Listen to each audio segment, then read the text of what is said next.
नमस्कार और स्वागत है आप सबका। आज हम एक बहुत ही अहम मुद्दे पर बात करने वाले हैं, भारत में टर्म इंश्योरेंस। और खास तौर पे वो जो 1 करोड़ के कवर की बात होती है ना, उस पे जरा गहराई से बात करेंगे। जी बिल्कुल। और देखिए हमारे पास काफी जानकारी है इस पर। अलग अलग टर्म इंश्योरेंस गाइड है, प्लान्स के कंपैरिजन है, राइडर्स पर डिटेल्स है और खरीदारों के लिए क्या सलाह है वो सब है। हाँ, तो हमारा आज का मकसद क्या है कि ये जो सारी जानकारी है, इसमें से सबसे काम की चीजें निकालकर श्रोताओं के सामने रखें, है ना? बिल्कुल, ताकि जो कोई भी टर्म इंश्योरेंस लेने का सोच रहा है उन्हें एकदम क्लैरिटी मिल जाए कि भाई क्या फीचर्स देखने हैं, राइडर्स कौन से लेने हैं, कंपनी कैसे चुननी है और हाँ, जिप पर कितना असर पड़ेगा। सही कहा। तो चलिए शुरू करते हैं फिर। एकदम बेसिक से शुरू करते हैं। ये टर्म इंश्योरेंस आखिर होता क्या है, आसान शब्दों में? देखिए टर्म इंश्योरेंस ना, आप इसको एक प्योर प्रोटेक्शन कवर समझिए। बिल्कुल शुद्ध जीवन बीमा। शुद्ध जीवन बीमा मतलब ये कि अगर पॉलिसी पीरियड के दौरान भगवान ना करे बीमा धारक की डेथ हो जाती है तो उनके नॉमिनी को, मतलब जिसे उन्होंने चुना है, एक पहले से तय रकम जिसे सम एश्योर्ड कहते हैं वो मिल जाती है। अच्छा। और आमतौर पर अगर पॉलिसी होल्डर पूरी पॉलिसी टर्म सर्वाइव कर लेता है तो कुछ वापस नहीं मिलता। ये प्योर रिस्क कवर है। हाँ, वो सुना है मैंने। एक रिटर्न ऑफ प्रीमियम वाला भी आता है। हाँ आता है। कुछ प्लान्स में वो ऑप्शन होता है लेकिन वो काफी महंगे पड़ते हैं। और सच कहूं तो उसकी सलाह ज्यादातर दी नहीं जाती क्योंकि वो टर्म इंश्योरेंस के मूल सिद्धांत के थोड़ा खिलाफ जाता है। ठीक है। और इसी लोग अक्सर अपनी पहली पॉलिसी क्यों मानते हैं? ऐसी क्या खास बात है इसमें? इसकी कुछ बहुत सॉलिड वजह है। पहली तो ये कि जितने पैसे आप प्रीमियम में देते हैं ना, उसके बदले सबसे ज्यादा कवरेज आपको इसी में मिलता है। मतलब वैल्यू फॉर मनी बहुत ज्यादा है प्रोटेक्शन के मामले में। अच्छा। दूसरी बात ये समझने में बहुत आसान है, सिंपल, ट्रांसपेरेंट, कोई ज्यादा कॉम्प्लेक्सिटी नहीं। और सबसे जरूरी कि अगर घर के कमाने वाले सदस्य को कुछ हो जाए तो ये पॉलिसी उनके परिवार को एक बड़ा आर्थिक सहारा देती है। उनकी इनकम का जो लॉस होता है उसको काफी हद तक कवर कर लेती है। तो ये एक तरह से पहली जरूरत है फाइनेंशियल प्लानिंग की। एक फाइनेंशियल सेफ्टी नेट जैसा। लेकिन भी वो बड़ा सवाल, क्या ये 1 करोड़ का कवर सबके लिए सही है या ये बस एक पॉपुलर नंबर बन गया है? असल में किसी को कितने कवर की जरूरत है, ये पता कैसे चले? ये बहुत ही जरूरी सवाल है और इसका जवाब देखिए सबके लिए एक नहीं हो सकता। 1 करोड़ बस एक राउंड फिगर है, एक बेंचमार्क जैसा बन गया है। जरूरी नहीं कि आपकी जरूरत भी उतनी ही हो या उतनी काफी हो। तो कैसे अंदाजा लगाएं? इसके कुछ तरीके हैं। एक तो है इनकम रिप्लेसमेंट रूल। सीधा सा हिसाब है कि आपकी जो सालाना इनकम है उसका कम से कम 15 से 20 गुना कवर आपके पास होना चाहिए। मतलब अगर कोई साल का 10 लाख रुपए कमा रहा है, हाँ। तो उसे 1.5 करोड़ से 2 करोड़ का कवर देखना चाहिए। हाँ, ये एक स्टार्टिंग पॉइंट हो सकता है, एक रफ गाइडलाइन। लेकिन ये अकेला काफी नहीं है। क्यों? क्योंकि ये आपकी देनदारियों या भविष्य के खर्चों को ध्यान में नहीं रखता। दूसरा और मेरे हिसाब से ज्यादा प्रैक्टिकल तरीका है expense gap method. Expense gap method वो क्या है? इसमें आप ये हिसाब लगाते हैं कि आपके न रहने पर परिवार को अपना आज का लाइफस्टाइल मेंटेन करने के लिए सालाना कितना खर्चा लगेगा। अच्छा। फिर इस रकम को उतने सालों से गुणा करें जितने साल आपकी रिटायरमेंट में बाकी हैं या जब तक आपके बच्चे सेटल ना हो जाए। ये एक बड़ा अमाउंट आएगा। हाँ बिल्कुल। अब इस टोटल अमाउंट में से आपके पास जो मौजूदा सेविंग्स हैं, इन्वेस्टमेंट्स हैं या कोई दूसरा लाइफ इंश्योरेंस कवर है उसे घटा दीजिए। ओके। जो रकम बचती है वो आपकी जरूरत का ज्यादा सही अंदाजा देती है। और इसमें वो लोन वगैरह का क्या? Home loan, car loan? हाँ, वो बहुत जरूरी पॉइंट है। ये जो जरूरत वाली रकम निकली, इसमें आपके सारे मौजूदा कर्जे, home loan, education loan, car loan, personal loan, वो सब अलग से जोड़ने होंगे, वरना वो कवर कम पड़ जाएगा। सही बात है। और साथ ही अगर बच्चों की हायर एजुकेशन या शादी जैसे बड़े गोल हैं और उनके लिए अलग से प्लानिंग नहीं है तो उसका भी अंदाजा लगाकर इसमें जोड़ना चाहिए। तो ये सिर्फ इनकम का गुना भाग नहीं है, बल्कि पूरी फाइनेंशियल पिक्चर देखनी पड़ेगी। उम्र के हिसाब से भी तो जरूरत बदलती होगी ना। हाँ बिल्कुल बदलती है। जैसे अगर आप यंग हैं, मान लीजिए 20s या 30s में, तो आप पर डिपेंडेंट लोग ज्यादा समय तक आपकी इनकम पर निर्भर रहेंगे। हो सकता है लोन भी ज्यादा हो, तो वहां शायद इनकम का 20 गुना या उससे भी ज्यादा कवर लेना समझदारी हो। और मिड करियर में जैसे लेट 30s या 40s में तो शायद इनकम का 15 गुना प्लस आपके सारे लोन्स वो कवर करना काफी हो सकता है। और अगर आप रिटायरमेंट के नजदीक हैं, 50s में, तो शायद पूरी इनकम रिप्लेस करने की जरूरत न हो। तब फोकस इस पर ज्यादा होता है कि आपके जाने से जो फाइनेंशियल गैप बन रहा है, जैसे कोई बचा हुआ लोन है या स्पाउस के खर्चे हैं, बस वो कवर हो जाए। अच्छा, एक और बात, ये सुना है कि बीमा कंपनी भी देखती है कि आपकी इनकम कितनी है, मतलब आप जितना चाहें उतना कवर नहीं ले सकते। बिल्कुल सही। इसे इनकम बेस्ड एलिजिबिलिटी या human life value HLV calculation कहते हैं। बीमा कंपनी अंडरराइटिंग के वक्त ये देखती है कि आपकी इनकम के हिसाब से आप कितने कवर के लिए पात्र हैं। अगर आप जरूरत से बहुत ज्यादा कवर मांग रहे हैं तो हो सकता है कंपनी उसे कम कर दे। ये भी एक जरूरी पहलू है। अच्छा, ये ध्यान रखना होगा। चलिए, कवर अमाउंट तो समझ आ गया। अब बात करते हैं पॉलिसी कितने टाइम के लिए लेनी चाहिए। पॉलिसी टर्म, कुछ लोग कहते हैं 99 साल तक ले लो, पूरी जिंदगी का कवर। देखिए, मेरी राय में पॉलिसी की अवधि उतनी होनी चाहिए जब तक आप पर कोई फाइनेंशियल डिपेंडेंसी है या जब तक आप खुद फाइनेंशियली इंडिपेंडेंट नहीं हो जाते। ज्यादातर लोगों के लिए ये उम्र 60 या 65 साल होती है, मतलब आपकी वर्किंग लाइफ। तो 99 या 100 साल वाला क्यों नहीं? वो जो 99 या 100 साल तक का कवर होता है, जिसे होल लाइफ कवर भी कहते हैं, उसका प्रीमियम बहुत ज्यादा होता है। बहुत ज्यादा, जब तक कोई बहुत ही खास वजह ना हो। जैसे मान लीजिए कोई डिपेंडेंट बच्चा है जिसे लाइफ लॉन्ग केयर की जरूरत है, तब तक इतने लंबे कवर की जरूरत आमतौर पर नहीं होती। पैसे की बर्बादी है एक तरह से। बेहतर है कि आप 60-65 तक कवर लें और जो प्रीमियम बच रहा है उसे कहीं और इन्वेस्ट करें। ठीक है, ये बात समझ आई। और प्रीमियम भरने के तरीके, इसमें भी ऑप्शंस होते हैं क्या, जैसे रेगुलर पे, लिमिटेड पे? हाँ, इसमें भी ऑप्शंस होते हैं। सबसे कॉमन है रेगुलर पे। इसमें आप पॉलिसी जितने साल की है उतने साल तक प्रीमियम भरते हैं। जैसे 30 साल की पॉलिसी तो 30 साल तक प्रीमियम। इसका फायदा यह है कि सालाना प्रीमियम सबसे कम इसी में होता है और ये फ्लेक्सिबल है। और लिमिटेड पे? लिमिटेड पे में आप प्रीमियम भरने का पीरियड कम चुनते हैं, जैसे 10 साल, 15 साल या 20 साल, लेकिन आपका कवर चलता रहता है, मान लीजिए 65 साल की उम्र तक। अच्छा, तो फायदा क्या हुआ? फायदा ये कि आप अपनी मेन वर्किंग ईयर्स में ही सारे प्रीमियम भर के फ्री हो जाते हैं। रिटायरमेंट के बाद प्रीमियम भरने की टेंशन नहीं। लेकिन इसका सालाना प्रीमियम रेगुलर पे के मुकाबले काफी ज्यादा होता है, तो ये आपकी जेब पर डिपेंड करता है कि क्या आप वो बढ़ा हुआ प्रीमियम आराम से दे सकते हैं। मतलब बजट देखना पड़ेगा। एक सिंगल पे भी होता है शायद? हाँ, सिंगल पे भी होता है जिसमें सारा प्रीमियम एक साथ देना होता है, पर वो बहुत कम लोग लेते हैं और वो बहुत महंगा पड़ता है एक बार में। और अगर क्लेम होता है तो पैसा कैसे मिलता है, एक साथ या किश्तों में? उसमें भी अब ऑप्शंस मिलते हैं।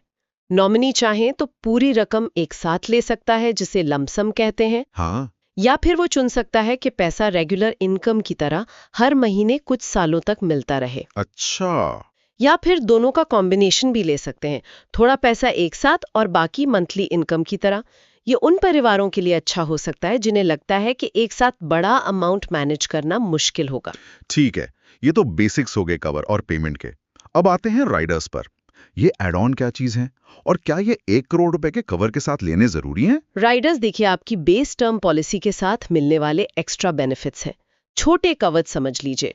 इनके लिए आपको थोड़ा एक्स्ट्रा प्रीमियम देना होता है। और हाँ, ये आपकी पॉलिसी को एक नॉर्मल डेथ कवर से कई ज्यादा मजबूत बनाते हैं। कैसे? कौन कौन से जरूरी राइडर्स होते हैं? कुछ राइडर्स तो आजकल बहुत जरूरी हो गए हैं।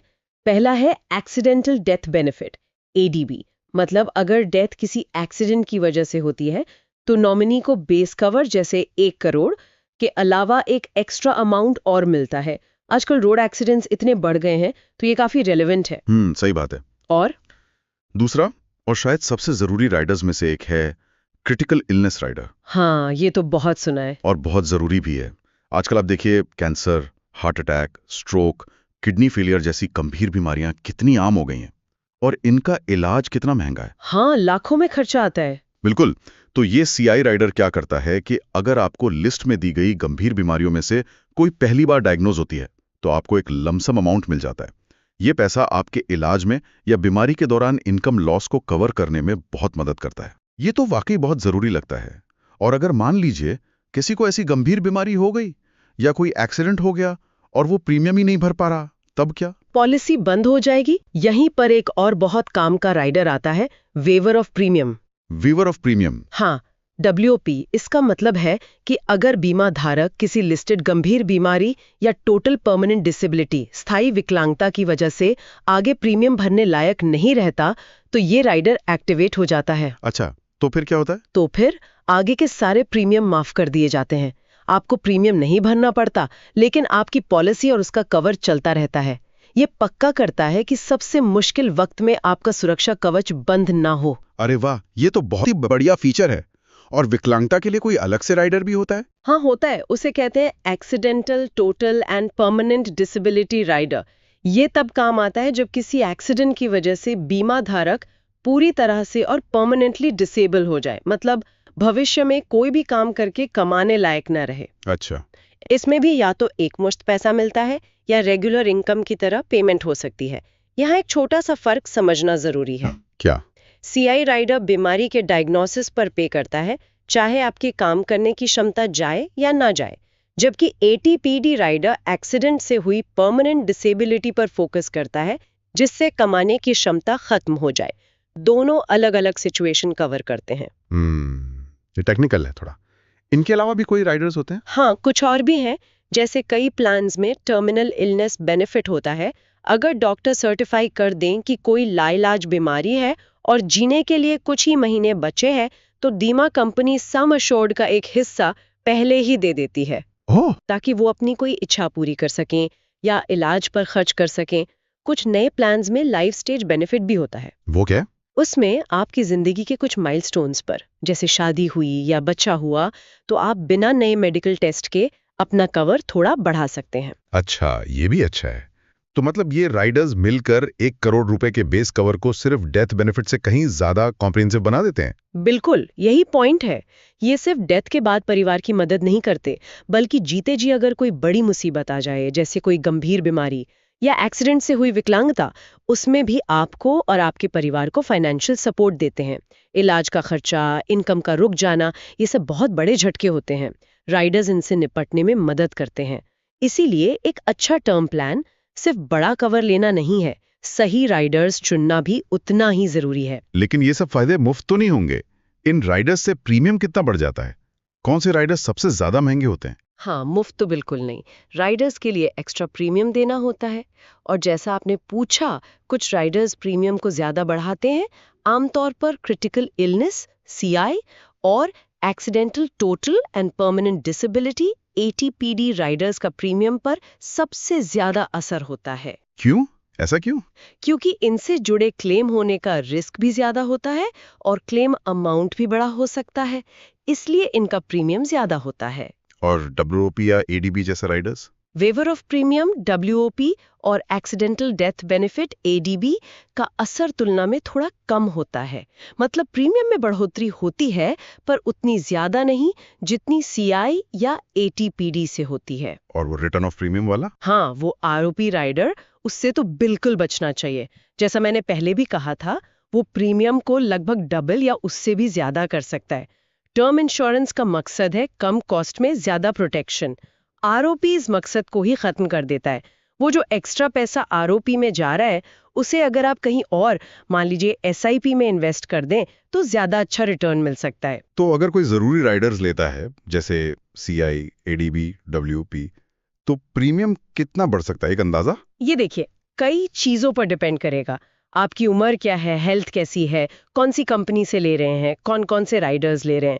लेकिन एक मोटा मोटा अंदाजा लगाएं तो जरूरी राइडर्स जोड़ने से आपका बेस प्रीमियम 20% से 50% तक या कभी कभी उससे भी ज्यादा बढ़ सकता है। अच्छा, 20 से 50%। हाँ, जैसे अगर किसी का बेस प्रीमियम मान लीजिए 1200 रुपए महीना है, तो कुछ जरूरी राइडर्स जैसे CI और ADB लेकर वो 1500 से 1800 रुपए महीना या उससे ज्यादा भी हो सकता है। ये कीमत चुकानी पड़ती है, पर जो एक्स्ट्रा प्रोटेक्शन मिलती है वो अक्सर इसके लायक होती है। ये जानना जरूरी है ताकि बजट बनाते समय ध्यान रहे।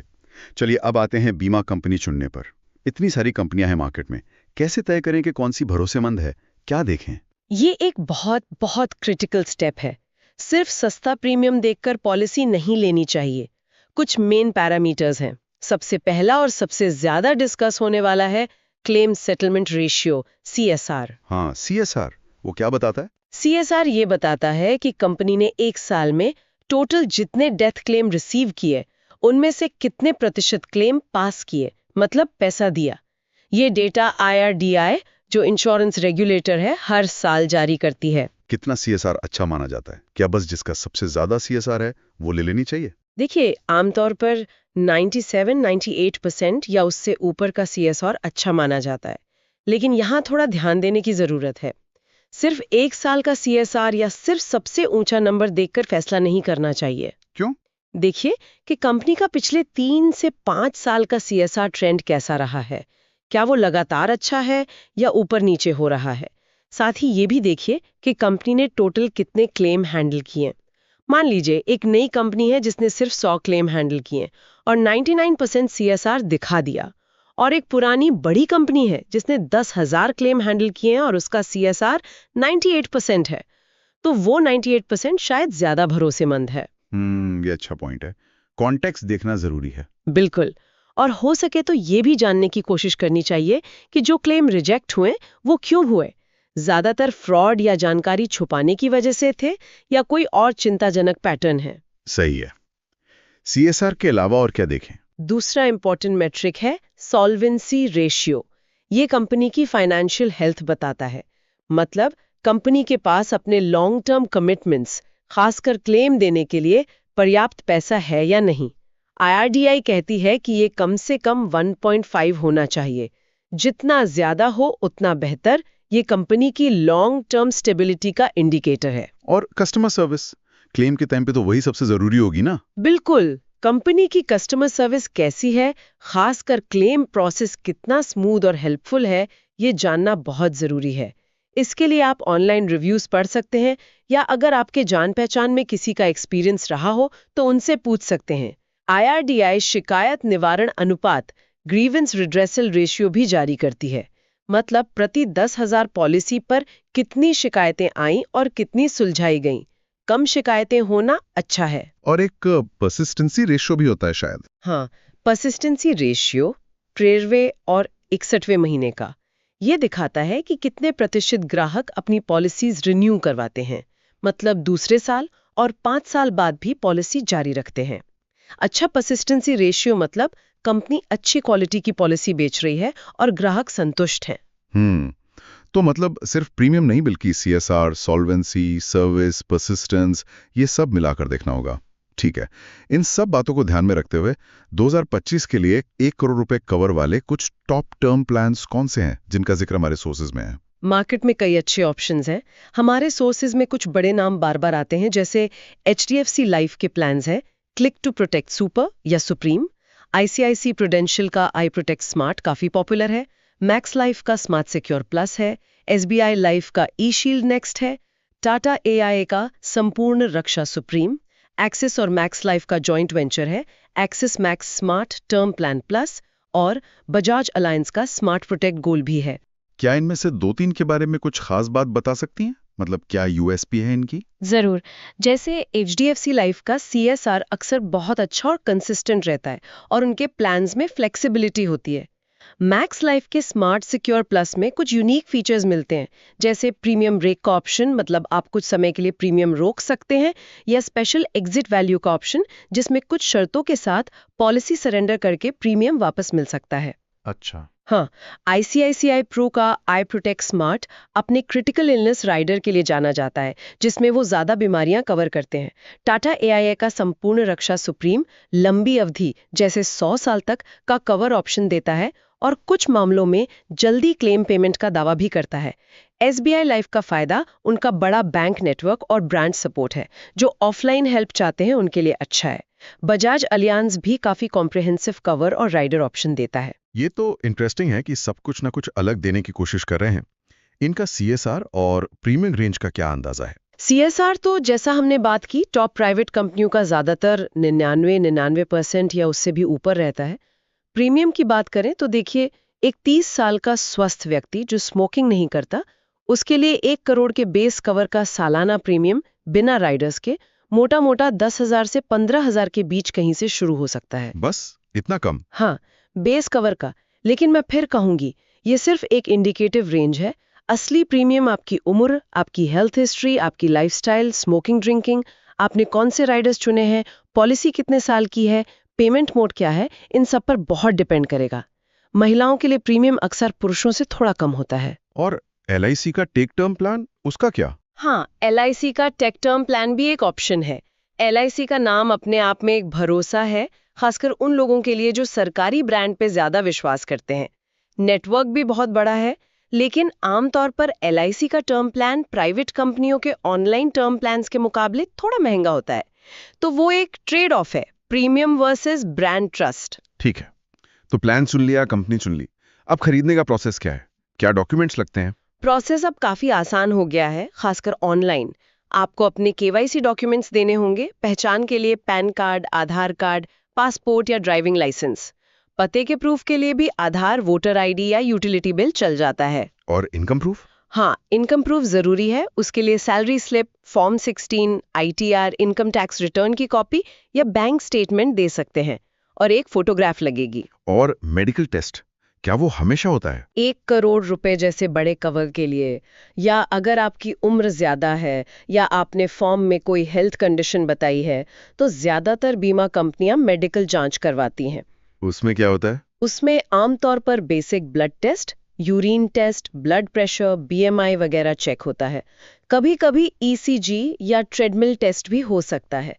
ये टेस्ट कंपनी के पैनल वाले सेंटर पर होता है, और इसका खर्चा आमतौर पर कंपनी ही उठाती है। इस पूरी प्रोसेस में सबसे जरूरी बात क्या ध्यान रखनी चाहिए? सबसे जरूरी, और मैं इसे जितनी बार कहूं कम है, पूर्ण और ईमानदार प्रकटीकरण, फुल एंड ऑनेस्ट डिस्क्लोजर। मतलब आवेदन फॉर्म भरते समय अपनी हेल्थ के बारे में सब कुछ सच सच बताएं। कोई पुरानी बीमारी, कोई सर्जरी, स्मोकिंग या ड्रिंकिंग की आदतें, कोई खतरनाक शौक, विदेश जाने का प्लान, पहले से कोई और पॉलिसी है तो वो, कुछ भी छुपाई नहीं, कुछ भी गलत ना बताएं। जरा सी भी छुपाई हुई या गलत जानकारी भविष्य में क्लेम रिजेक्ट होने का सबसे बड़ा कारण बनती है।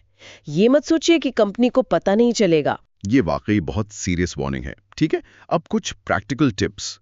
प्रीमियम कम रखने के क्या तरीके हैं बिना सेफ्टी से समझौता किए? हाँ बिल्कुल है, कुछ स्मार्ट तरीके हैं। 1, जितनी जल्दी हो सके उतनी जल्दी खरीदें।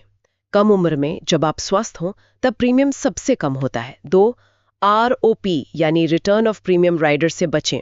वो प्रीमियम बहुत बढ़ा देता है, उसकी जरूरत नहीं है। 3, पॉलिसी टर्म सोच समझकर चुनें। जरूरत से ज्यादा लंबी अवधि जैसे 99 साल न लें। 60 या 65 साल की उम्र तक का कवर काफी होता है ज्यादातर लोगों के लिए। और पेमेंट मोड का भी फर्क पड़ता है। हाँ, सालाना प्रीमियम भरें। मंथली या क्वार्टरली मोड के मुकाबले सालाना मोड में थोड़ा डिस्काउंट मिलता है। और ऑनलाइन खरीदें। अक्सर कंपनी की वेबसाइट या एग्रीगेटर से डायरेक्ट ऑनलाइन खरीदने पर एजेंट कमीशन बचता है, तो प्रीमियम थोड़ा कम हो सकता है। और हेल्थ का? बिल्कुल, स्वस्थ रहें, स्मोकिंग न करें। स्मोकर्स के लिए प्रीमियम लगभग डबल होता है।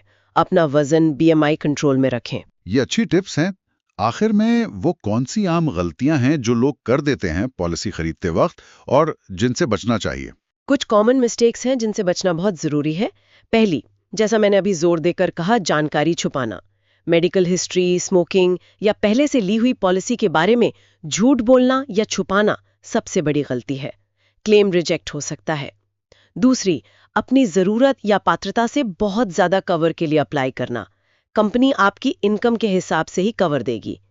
तीसरी, राइडर्स को बिना समझे लेना, खासकर क्रिटिकल इलनेस राइडर में क्या कवर है क्या नहीं, वेटिंग पीरियड क्या है, ये सब समझे बिना बस ले लेना। बाद में क्लेम के टाइम दिक्कत आती है। सही बात है। चौथी, सिर्फ पहले साल का प्रीमियम देखकर फैसला करना। हो सकता है पहले साल सस्ता हो, बाद में बढ़ जाए। पूरी पॉलिसी की कॉस्ट का अंदाजा लें। और पांचवी, सिर्फ एजेंट या वेबसाइट पर भरोसा कर लेना। उनकी बात सुने, लेकिन पॉलिसी खरीदने से पहले कंपनी का ब्रोशर और पॉलिसी के नियम और शर्तें खुद ध्यान से जरूर पढ़ें। ये बहुत ही काम की बातें बताई आपने। तो अगर इस पूरी चर्चा को समेटें तो मेन टेक अवे क्या है? मेरे ख्याल से 4 सबसे जरूरी बातें हैं। 1, अपनी जरूरत को ठीक से समझें और सही और पर्याप्त कवर लें। 1 करोड़ रुपए सबके लिए सही नहीं हो सकता, कम भी पड़ सकता है, ज्यादा भी हो सकता है। 2, सिर्फ बेस कवर काफी नहीं है।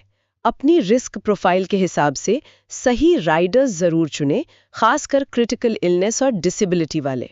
3, कंपनी चुनते समय सिर्फ सस्ता प्रीमियम ना देखें, कंपनी की विश्वसनीयता जांचें, CSR पूरे कॉन्टेक्स्ट के साथ, सॉल्वेंसी रेशियो, कस्टमर सर्विस। और 4, सबसे ज्यादा जरूरी, एप्लीकेशन भरते समय पूरी ईमानदारी रखें, कोई भी जानकारी छुपाए नहीं। और ये हमेशा याद रखना है कि टर्म इंश्योरेंस कोई इन्वेस्टमेंट नहीं है जिससे रिटर्न मिलेगा। ये आपके परिवार की सुरक्षा के लिए है, एक जिम्मेदारी निभाने का तरीका है। बिल्कुल सही कहा आपने। ये बेसिकली मन की शांति खरीदने जैसा है। जाते जाते हमारे सुनने वालों के लिए कोई एक आखिरी विचार या सवाल छोड़ना चाहेंगे आप? हाँ, जरूर। एक चीज पर सोचने के लिए छोड़ना चाहूंगी। हम सब अपने इन्वेस्टमेंट्स को तो रेगुलरली रिव्यू करते हैं, है ना? देखते हैं कहाँ पैसा बढ़ रहा है, कहाँ कम हो रहा है। पर क्या हम अपनी बीमा की जरूरत को भी उतनी ही रेगुलरली रिव्यू करते हैं? ये तो सोचने वाली बात है। आपकी जिम्मेदारियां बदलती हैं, इनकम बदलती है, लोन आते जाते हैं, परिवार की ज़रूरतें बदलती हैं। तो क्या आपका जो फाइनेंशियल प्रोटेक्शन प्लान, जिसमें टर्म इंश्योरेंस सबसे अहम है, वो इन बदलावों के साथ अपडेट हो रहा है? शायद हर 3-5 साल में अपनी बीमा की ज़रूरत को दोबारा देखना उतना ही ज़रूरी है जितना अपने म्यूचुअल फंड पोर्टफोलियो को देखना, क्योंकि असली मन की शांति सिर्फ उस करोड़ रुपए के फिगर में नहीं है, वो इस भरोसे में है कि आपने अपने प्रियजनों के लिए एक ऐसी मजबूत नींव रखी है जो हर बदलते वक्त में उनका साथ देगी।